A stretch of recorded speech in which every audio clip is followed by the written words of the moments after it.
Hijoma ming dardga davo. Assalomu alaykum kanalimiz obunachilari. Bugun sizlar bilan hijoma muolajasi hamda uning organizmga foydali xususiyatlari haqida gaplashamiz.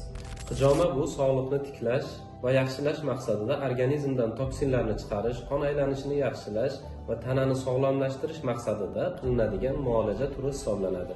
Hijoma paytida bir martalik maxsus idishlar va vakuum yordamida tananing muayyan nuqtalaridan teri yuzasidan qon chiqariladi va bu amaliyot qadimdan islomiy va sharq tabobatida keng qo'llanib kelinadi. Hijoma muolajasi ikki xil usulda amalga oshiriladi: quruq va nam. Birinchi usulda organizmdan toksinlarni chiqarish uchun faqat vakuumdan foydalaniladi. Bunda organizmdan qon olinmaydi.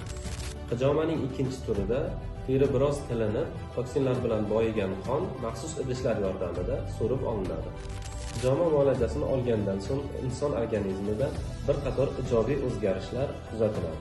Jumladan, qon aylanishi yaxshilanadi, immunitet mustahkamlanadi, stress va og'riqlar kamayadi, tanada energiya qayta tiklanadi va teri yangilanadi.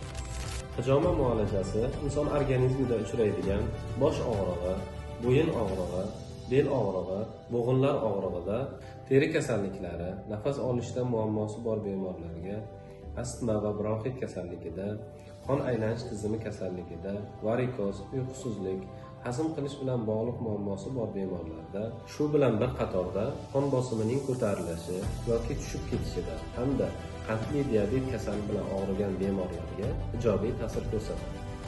Eng e'tiborli jihati, hijoma muolajasini olishda malakali mutaxassislar xizmatidan foydalangan ma'qul.